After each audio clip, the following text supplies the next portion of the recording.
ತಾಲೂಕಿನ ಅಮ್ಮನಬ್ಯಾಡಹಳ್ಳಿ ಸರ್ಕಾರಿ ಕಿರಿಯ ಪ್ರಾಥಮಿಕ ಶಾಲೆಯ ಶಿಕ್ಷಕರ ವರ್ಗಾವಣೆ ವಿರೋಧಿಸಿ ಗ್ರಾಮಸ್ಥರು ಹಾಗೂ ವಿದ್ಯಾರ್ಥಿಗಳು ಶಾಲೆಯ ಮುಂಭಾಗದಲ್ಲಿ ಪ್ರತಿಭಟನೆ ನಡೆಸಿ ಆಕ್ರೋಶ ವ್ಯಕ್ತಪಡಿಸಿದ್ದಾರೆ.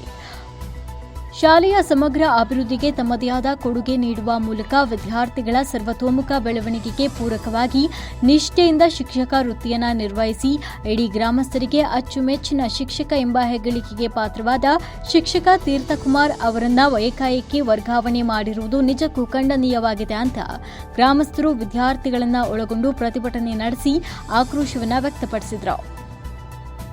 ಅಮ್ಮನಬ್ಯಾಡರಹಳ್ಳಿ ಸರ್ಕಾರಿ ಕಿರಿಯ ಪ್ರಾಥಮಿಕ ಶಾಲೆಯಲ್ಲಿ ಸದ್ಯ ಇದೇ ಶಾಲೆಯಲ್ಲಿ 14 ವಿದ್ಯಾರ್ಥಿಗಳಿದ್ದು ಜಯಪ್ರಕಾಶ್ ಹಾಗೂ ತೀರ್ಥಕುಮಾರ್ ಎಂಬುವರು ಇಬ್ಬರು ಶಿಕ್ಷಕರು ಇದ್ದಾರೆ.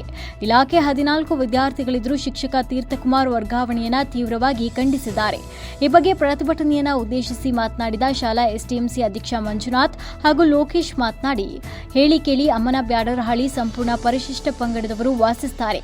100 ಕುಟುಂಬಗಳಿದ್ದು ಅಂದಿನಿಂದಲೂ ಸರ್ಕಾರಿ ಶಾಲೆ ಉಳಿಸಬೇಕು ಎಂಬ ನಿಟ್ಟಿನಲ್ಲಿ ಮನೆ ಮನೆಗೆ ತೆರಳಿ 14 ವಿದ್ಯಾರ್ಥಿಗಳು ತರಗತಿಯಲ್ಲಿ ಕಲಿತಾ ಇದ್ದಾರೆ. ಇಬ್ಬರು ಶಿಕ್ಷಕರಲ್ಲಿ ತೀರ್ಥಕುಮಾರ್ ಎಂಬುವರು ಇಡೀ ಗ್ರಾಮಸ್ಥರಲ್ಲಿ ಜನಮನ್ನಣೆ ಪಡೆದಿದ್ದಾರೆ. ಮಕ್ಕಳಿಗೆ ಪಠ್ಯದ ಜೊತೆಗೆ ಸಾಂಸ್ಕೃತಿಕ ಚಟುವಟಿಕೆಗಳನ್ನು ಕಲಿಸಿದ್ದಾರೆ. ಕ್ರೀಡೆ ಸೇರಿದಂತೆ ಇನ್ನಿತರ ಚಟುವಟಿಕೆಗಳು ಅವರು ಆದ್ಯತೆಯನ್ನ ನೀಡಿದ್ದಾರೆ. ಇಂತಹ ಸಂದರ್ಭದಲ್ಲಿ ಸರ್ಕಾರ ಅವರನ್ನ ವರ್ಗಾವಣೆಗೆ ಮುಂದಾಗಿರುವುದು ಸರಿಯಲ್ಲ. ತಕ್ಷಣವೇ ತೀರ್ಥಕುಮಾರ್ ಶಿಕ್ಷಕರನ್ನ ಇಲ್ಲಿಯೇ ಉಳಿಸಬೇಕು, ಇಲ್ಲದಿದ್ದರೆ ಇಲಾಖೆ ಮುಂದೆ ಉಗ್ರ ಪ್ರತಿಭಟನೆ ನಡೆಸಲಾಗುತ್ತೆ ಅಂತ ಎಚ್ಚರಿಕೆ ನೀಡಿದರು. ಶಾಲಾ ಪೋಷಕರಾದ ಹೇಮಾ ಮಾತನಾಡಿ, ತೀರ್ಥಕುಮಾರ್ ಶಿಕ್ಷಕರು ತಮ್ಮ ಶಾಲೆಗೆ ಆಗಮಿಸಿದ ದಿನದಿಂದ ಮಕ್ಕಳ ಕಲಿಕೆ ಪ್ರಗತಿಯಾಗಿದೆ. ವಿವಿಧ ಚಟುವಟಿಕೆಗಳನ್ನು ತಿಳಿಸಿದ್ದಾರೆ. ಈಗಾಗಲೇ ಶಿಕ್ಷಕರ ವರ್ಗಾವಣೆಯಿಂದ ಮಕ್ಕಳು 2 ದಿನದಿಂದ ಶಾಲೆಗೆ ಹೋಗಿಲ್ಲ. ಅಮ್ಮನಬ್ಯಾಡರಹಳ್ಳಿ ಕಾಡಿನ ಮಧ್ಯೆ ಇರುವ ಕಾರಣದಿಂದ ಕಾಡು ಪ್ರಾಣಿಗಳಿಂದ ಬೇರೆ ಕಡೆ ಹೋಗಲು ಸಾಧ್ಯವಿಲ್ಲ. ಮಕ್ಕಳ ಹಿತದೃಷ್ಟಿಯಿಂದ ಶಿಕ್ಷಕರನ್ನ ಇಲ್ಲಿಯೇ ಉಳಿಸಿಕೊಡಿ ಅಂತ ತಿಳಿಸಿದರು. ಇನ್ನು ವಿದ್ಯಾರ್ಥಿಗಳು ಮಾತನಾಡಿ, ನಮ್ಮ ಶಾಲೆಯ ಶಿಕ್ಷಕರಾದ ತೀರ್ಥಕುಮಾರ್ ಅವರು ನಮಗೆ ಅಚ್ಚುಮೆಚ್ಚಿನ ಶಿಕ್ಷಕರು. ಅವರ ದಿಸೆಯಿಂದಲೇ ನಾವುಗಳು ಶಾಲೆಗಳಿಗೆ ಸೇರಿದ್ದು, ನಾವುಗಳು ಖಾಸಗಿ ಶಾಲೆಯಲ್ಲಿ ಓದುವ ಚೈತನ್ಯವಿಲ್ಲ. ಶಿಕ್ಷಣ ಇಲಾಖೆ ಅವರನ್ನ ಉಳಿಸಿಕೊಡಿ ಅಂತ ಕೈ ಮುಗಿದು ಪ್ರಾರ್ಥನೆ ಮಾಡಿದ್ರು. ಇಲ್ಲಿ 2023-24ನೇ ಸಾಲಲ್ಲಿ 8 ಮಕ್ಕಳಿದ್ದು ಅಂತ ಹೇಳ್ಬಿಟ್ಟು ಅದನ್ನ ಗಣತಿ ತಗೊಂಡು ಸರ್ಕಾರ ಇವತ್ತು ಒಬ್ಬರು ನಮ್ಮ ಒಳ್ಳೆ ಸರ್ನ ತೀರ್ಥಕುಮಾರ್ ಸರ್ ಅಂತ ಅವ್ರನ್ನ ಇವತ್ತು ಟ್ರಾನ್ಸ್ಫರ್ ಮಾಡಿದೆ. ಹಂಗಾಗಿ ನಮಗಿಲ್ಲಿ ಈ ವರ್ಷದ ಗಣತಿಲಿ 14 ಮಕ್ಕಳು ಇರೋದ್ರಿಂದ, ಆಮೇಲೆ ಸರ್ ನಮಗೆ ಅಡ್ಜಸ್ಟ್ ಆಗಿರೋದ್ರಿಂದ, ಒಳ್ಳೆ ಸರ್ ಆಗಿರೋದ್ರಿಂದ ಇಲ್ಲಿ ಮಕ್ಕಳಿಗೆ ಆಟ ಪಾಠ ಮತ್ತು ವಿದ್ಯಾಭ್ಯಾಸ ಎಲ್ಲದೂ ಶಿಕ್ಷಣ ಎಲ್ಲ ಚೆನ್ನಾಗಿರೋದ್ರಿಂದ ನಮಗೆ ತೀರ್ಥಕುಮಾರ್ ಸರ್ ಮತ್ತು ಜಯಪ್ರಕಾಶ್ ಸರ್ ಏನು ಇಬ್ಬರು ಟೀಚರ್ಸ್ ಇದ್ದರು, ಅವರಿಬ್ಬರನ್ನು ಟೀಚರ್ಸ್ನ ನಮಗೆ ಉಳಿಸ್ಕೊಡ್ಬೇಕು ಅಂತ ಹೇಳಿ ವರ್ಗಾವಣೆನ ಮತ್ತು ಅವ್ರನ್ನ ಬೇರೆ ಕಡೆ ಆಗ್ತಂಗೆ ನಮ್ಮೂರಲ್ಲೇ ಅವ್ರನ್ನ ಉಳಿಸ್ಕೊಡ್ಬೇಕು ಅಂತ ಹೇಳಿ ನಾವು ಈ ಪ್ರತಿಭಟನೆ ಮಾಡ್ತಾ ಇದ್ದೀವಿ.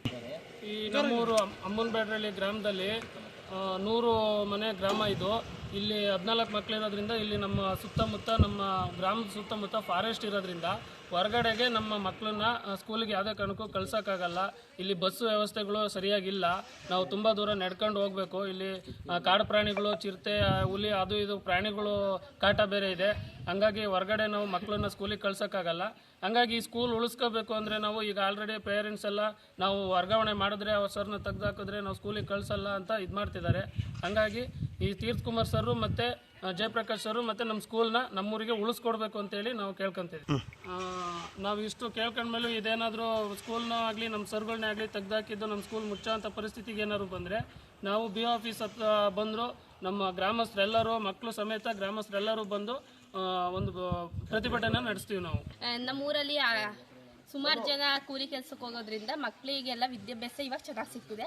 ಈಗ ತೀರ್ಥಕುಮಾರ್ ಸರ್ನ ಬೇರೆ ಕಡೆಗೆ ಹಾಕಿದರೆ ಮಕ್ಕಳಿಗೆ ವಿದ್ಯಾಭ್ಯಾಸ ಕರೆಕ್ಟಾಗಿ ಸಿಗಲ್ಲ. ಅದರಿಂದಾಗಿ ತೀರ್ಥಕುಮಾರ್ ಸರ್ನ ವರ್ಗಾವಣೆ ರದ್ದುಗೊಳಿಸಿ ಇಲ್ಲೇ ಉಳ್ಕೊಳ್ಳೋ ಹಾಗೆ ಮಾಡಬೇಕು. ಇದೆಲ್ಲರೂ ನಿಜ. ತೀರ್ಥಕುಮಾರ್ ಸರ್ನ ಬೇರೆ ಕಡೆ ವರ್ಗಾವಣೆ ಮಾಡಿದರೆ ಎಲ್ಲರೂ BO ಆಫೀಸ್ ಮುಂದೆ ಹೋಗಿ ಸ್ಟ್ರೈಕ್ ಮಾಡೋಕ್ಕೂ ರೆಡಿ ಇದ್ದೀವಿ. ಕಾಡಿರೋದ್ರಿಂದ ಕಾಡು ಪ್ರಾಣಿಗಳು ಜಾಸ್ತಿ ಇದೆ. ಅದರಿಂದಾಗಿ ಇಂಥ ಚಿಕ್ಕ ಚಿಕ್ಕ ಮಕ್ಕಳನ್ನೆಲ್ಲ ಬೇರೆ ಕಡೆಗೆ ಕಳಿಸಿ ಓದಿಸೋಕ್ಕೆ ಕಷ್ಟ ಆಗುತ್ತೆ. ಅದರಿಂದಾಗಿ ತೀರ್ಥಕುಮಾರ್ ಸರ್ನ ಇಲ್ಲೇ ಉಳಿಸ್ಕೊಡಿ. ಇಲ್ಲಿ 1ನೇ ಕ್ಲಾಸಿಂದ 5ನೇ ಕ್ಲಾಸ್ವರೆಗೂ ಇದೆ. ನಮ್ಮ ತೀರ್ಥಕುಮಾರ್ ಸರ್ ನಮಗೆ ತುಂಬ ಚೆನ್ನಾಗಿ ಪಾಠ ಮಾಡ್ತಾರೆ. ನಾವು ಗಾರ್ಮೆಂಟಿಗೆ ಹೋಗಿ ಓದೋಕ್ಕಾಗಲ್ಲ. ಅದಕ್ಕೋಸ್ಕರ ತಹಸೀಲ್ದಾರ್ ಸಾಹೇಬ್ರೆ ದಯವಿಟ್ಟು ನಮ್ಮ ಸರ್ನ ನಮಗೆ ಉಳಿಸ್ಕೊಡಿ. ವರದಿ ಗಣೇಶ್ BN, ಬೇಲೂರು. ಮೆಂಡು ನ್ಯೂಸ್ ನೆಟ್ವರ್ಕ್, ಸತ್ಯದ ಕನ್ನಡಿ.